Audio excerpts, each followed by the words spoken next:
Good morning. जैसा कि हम लोग सेमेस्टर 1 पढ़ रहे हैं, तो सेमेस्टर 1 के तहत हम लोग जान रहे हैं कि हम लोग का 4th ईयर का ग्रेजुएशन हो गया, जिसको हम लोग कहते हैं 5 ईयर ग्रेजुएशन प्लान। ठीक है, तो 4 ईयर ग्रेजुएशन प्लान। ठीक है, तो 4th ईयर ग्रेजुएशन के तहत हमारा सेमेस्टर 1 के तहत एक टॉपिक है जिस चैप्टर का नाम है वैल्यूएशन ऑफ स्टॉक। गुड। तो जैसा कि ये चैप्टर बता रहे हैं, तो ये चैप्टर छोड़कर जितना भी आपका सेमेस्टर 1 में सब्जेक्ट है, चाहे अकाउंट हो, चाहे बिजनेस ऑर्गेनाइजेशन हो, चाहे एटीपी हो, चाहे अंडरस्टैंडिंग इंडिया हो, सारे चैप्टर का वीडियो हमारे लिंक में मिल जाएगा। वो करना कुछ नहीं है, बस हमारे चैनल में जाइए और चैनल को खोलिए और उसको सब्सक्राइब कीजिए। गुड। आराम से घर बैठे आराम से पढ़िए। ठीक है, आराम से ऑनलाइन क्लास कीजिए, जिससे आपको कोई समस्या नहीं है। बशर्ते यही है कि आपको अपने मोबाइल से एप्लीकेशन डाउनलोड करना पड़ेगा और जो भी क्लासेस है उसको परचेज कीजिए और क्लासेस कीजिए। ठीक है, तो उसी क्लासेस के तहत हमारा चैप्टर है जिसका नाम है वैल्यूएशन ऑफ स्टॉक। कैसे भाई, स्टॉक क्या होता है, वैल्यूएशन क्या होता है? वैल्यूएशन तो होता है मेजरमेंट करना, मापना, अनुमान करना। जैसे मान लीजिए किसी प्रोडक्ट को तैयार करते हैं तो वैल्यूएट करते हैं कि कितना मात्रा में उसको हम तैयार करें ताकि मार्केट के डिमांड को हम सप्लाई कर सकें। ठीक है, अब वैल्यूएशन को जोड़ा गया है स्टॉक से रिलेटेड। तो बेसिकली स्टॉक होता क्या है? स्टॉक मतलब होता है कि आपके पास जो गुड्स पहले से रिप्रेजेंट है, जो गुड्स, जो माल आपके पास है, वो आपके लिए स्टॉक कहलाता है। क्या कहलाता है? तो स्टॉक को 2 स्टेप बांटा गया है, एक होता है ओपनिंग स्टॉक, एक होता है क्लोज स्टॉक। भाई ओपनिंग स्टॉक होता क्या है? ओपनिंग स्टॉक मतलब होता है कि जो वैसा गुड्स जो आपके पास प्राइमरी में अभी उपलब्ध है, वो आपके लिए हमेशा क्या कहलाएगा? Opening stock. क्या कहलाएगा? जिसको हम डिनोट करते हैं कैलेंडर ईयर में 1 जनवरी और फाइनेंशियल ईयर में 1 अप्रैल। गुड। दूसरा होता है क्लोज स्टॉक। क्लोज स्टॉक जो होता है, ये एक ऐसा स्टॉक होता है जिसके तहत हमको ये बताता है कि जो वैसा गुड्स जो मेरे पास बच जाता है, जो मेरे पास लास्ट में गुड्स बेचने के पश्चात जो अमाउंट बैलेंस बच जाता है, वो मेरे लिए कहलाएगा कौन सा गुड्स? क्लोज स्टॉक, जिसको रिप्रेजेंट करते हैं कैलेंडर ईयर में 31 दिसंबर और फाइनेंशियल ईयर में 31 मार्च। तो 2 ईयर आप याद रखिएगा, एक होता है कैलेंडर ईयर, एक होता है फाइनेंशियल ईयर। कैलेंडर ईयर जो चलता है ये जनवरी टू दिसंबर चलता है और फाइनेंशियल चलता है अप्रैल टू मार्च। तो इसी कंडीशन के तहत हम जो चैप्टर बताने वाले हैं जिसका नाम है वैल्यूएशन ऑफ स्टॉक। तो वैल्यूएशन स्टॉक आखिर इसका बनाने का मेथड क्या होता है? तो वैल्यूएशन स्टॉक बनाने का डिफरेंट मेथड होता है, डिफरेंट मेथड होता है। सबसे पहला मेथड क्या होता है इसका, ध्यान देखिएगा।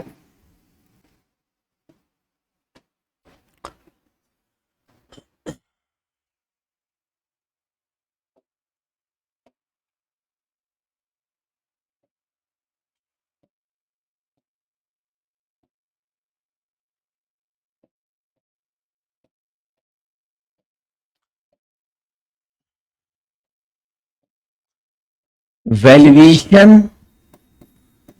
ऑफ स्टॉक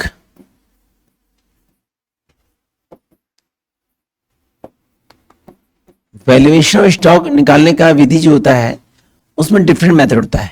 ठीक है, एक लेवल होता है लेबल मेथड, जो आपको पढ़ना नहीं है। लेबल मेथड में 2 होता है, एक होता है मिनिमम और एक होता है मैक्सिमम, जो आपके सिलेबस में नहीं दिया है। आपका अगला मेथड जो होता है वो होता है EOQ मेथड, जिसको हम बोलते हैं इकोनॉमिक ऑर्डर क्वांटिटी मेथड। ये भी आपके सिलेबस में नहीं है। ठीक है, ये आपको आगे पढ़ना है। अगला मेथड है FIFO method, first in first output या फर्स्ट मेथड। दूसरा होता है LIFO मेथड, अगला मेथड। अगला होता है MIFO method, minimum in first output order. अगला होता है HIFO method, highest in first order. अगला होता है हमारा एवरेज मेथड और अगला होता है हमारा वेटेड मेथड।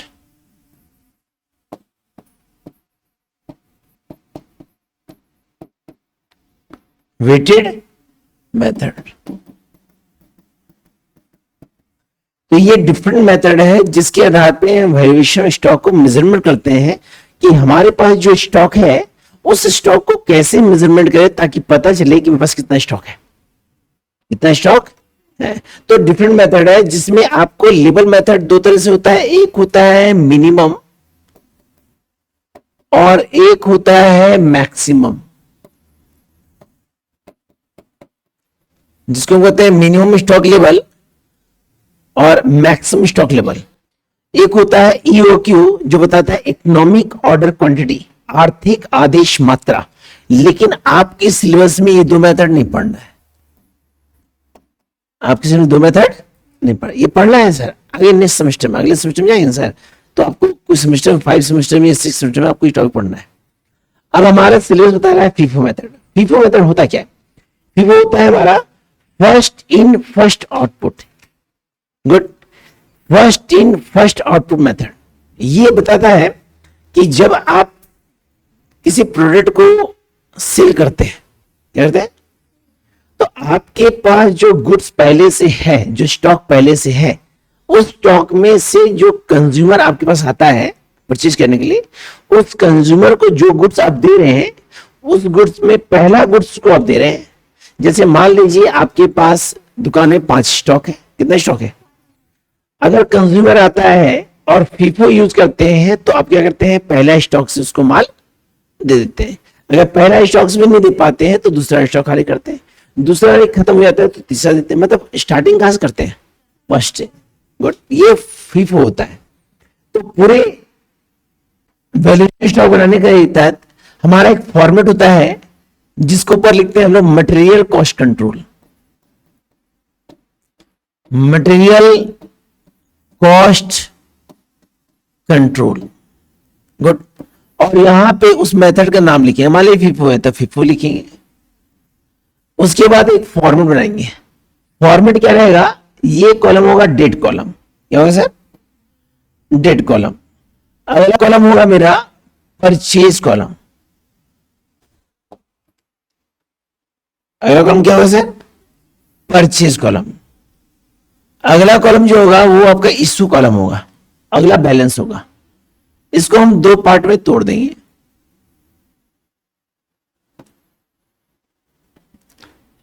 प्रत्येक का 3-3 पार्ट होगा, प्रत्येक का 3-3 पार्ट होगा। वो 3-3 पार्ट क्या होगा, ध्यान से देखिए।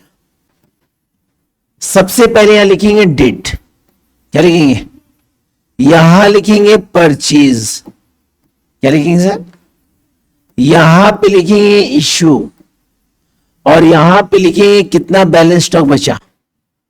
गुड, यहां पे क्या करेंगे, यहां लिखेंगे क्वांटिटी, यहां लिखेंगे रेट, और यहां क्या लिखेंगे, यहां लिखेंगे क्वांटिटी, यहां लिखेंगे रेट, और यहां क्या लिखेंगे, यहां लिखेंगे क्वांटिटी, यहां क्या लिखेंगे रेट, और यहां क्या लिखेंगे।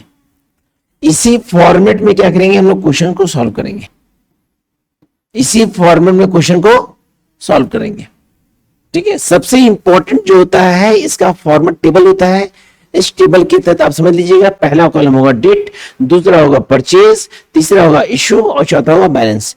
जो कॉलम होगा परचेज, इश्यू, बैलेंस, प्रत्येक का 3 कैटेगरी होगा, quantity, rate, amount, quantity, rate और अमाउंट, जो रिप्रेजेंट करेगा कि आपके पास जो स्टॉक है उसको आप किस प्रकार शो कर रहे हैं। अब फॉर एग्जाम्पल जब आप क्वेश्चन सॉल्व करते हैं तो सॉल्व करने से पहले आपको पता होना चाहिए क्वेश्चन क्या होना चाहिए।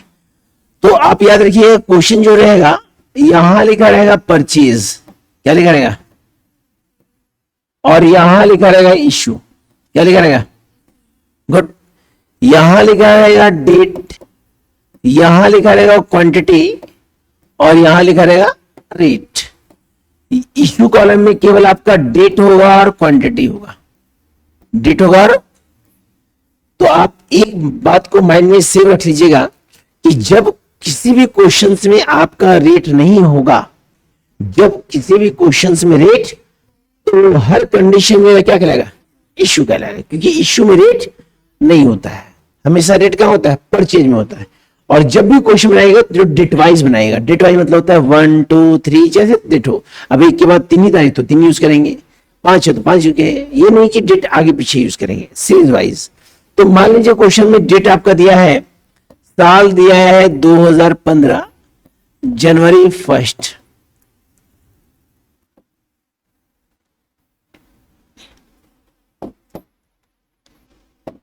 साल दिया है 2015, जनवरी 1।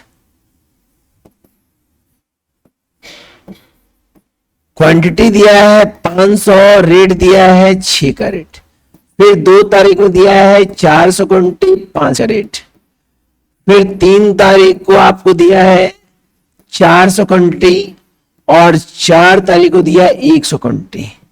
आपको 5 तारीख दिया है 600 क्वांटिटी, 3 का रेट, और आपको 6 तारीख दिया है 200 क्वांटिटी। गुड, ये क्वेश्चन है।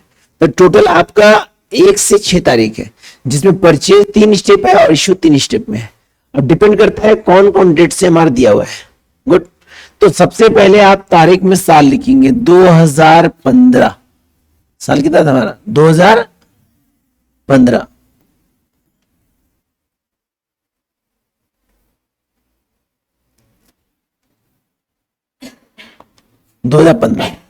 तो 2015 में लिखेंगे जनवरी 1।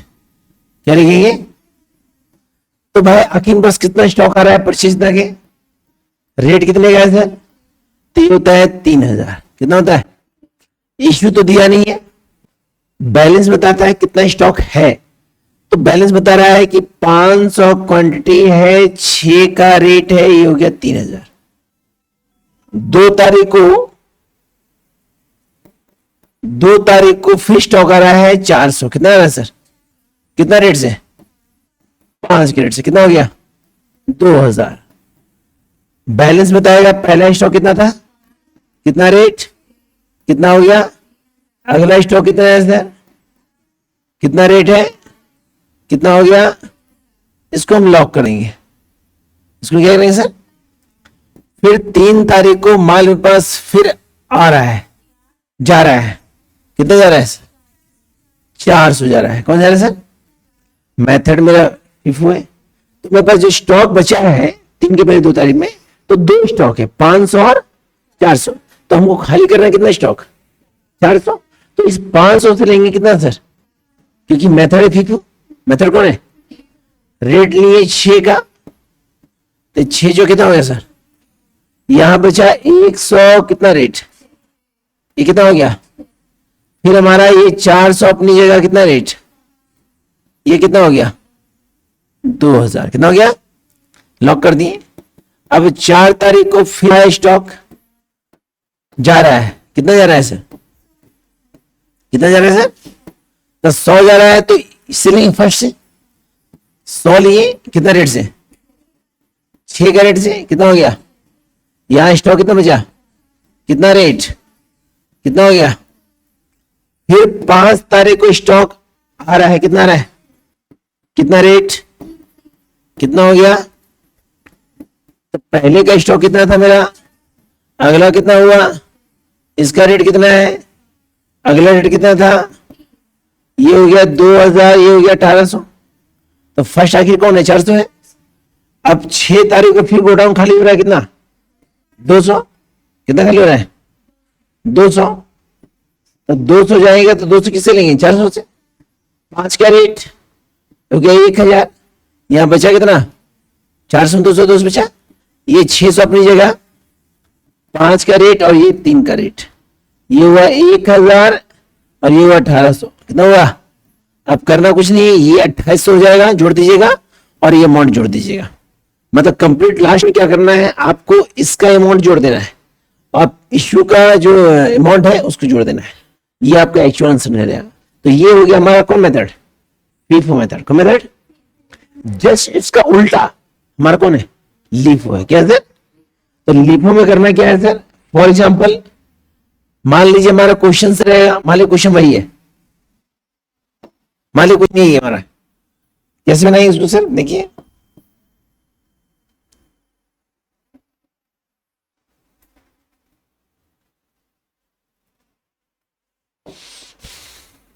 क्वेश्चन बनाते हैं इसको। यहां लिखेंगे मटेरियल कॉस्ट कंट्रोल, यहां लिखेंगे LIFO। क्या लिखेंगे सर, कॉलम खींचेंगे, ये होगा डेट कॉलम, परचेज इश्यू और बैलेंस। लॉक कर दिए, 2 स्टेप लिए, प्रत्येक का 3 कॉलम, बैलेंस में कितना कॉलम, ये हो गया परचेज, ये हो गया इश्यू, और ये क्या हो गया, और ये हो गया डेट। ये साल हो गया 2015 जनवरी 1 तारीख। कितना माल आ रहा है सर, ये क्वांटिटी हो गया, ये रेट हो गया, और ये अमाउंट। ये क्वांटिटी हो गया, ये रेट हो गया, और ये क्वांटिटी हो गया, ये रेट हो गया, और ये अमाउंट हो गया। क्या हो गया, अमाउंट। अब हमारा जनवरी 1 तारीख कितना माल आ रहा है सर, 500। कितना रेट, कितना हो गया, ये 500, कितना रेट, कितना हो गया।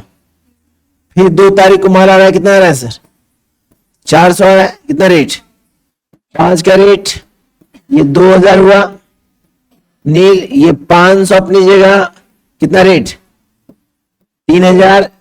फिर 400 आया, कितना रेट, कितना हो गया, ये 2000 लॉक कर दिए। फिर 3 तारीख को मेरे पास माल जा रहा है, कितना जा रहा है, 400। अब 400 जा रहा है ना सर, तो मेथड मेरा है कौन सा सर, लीव। तो लास्ट माल कितना है, तो पूरा 400 खाली हो गया। कितना रेट से, ये कितना हो गया, 2000। आखिर अब बचा क्या, कितना रेट, कितना हो गया। फिर हमारा 4 तारीख को जा रहा है, कितना जा रहा है, 100 जा रहा है। तो 100 जा रहा है तो किसी से लेंगे, क्योंकि ये 500 फर्स्ट भी और लास्ट भी है।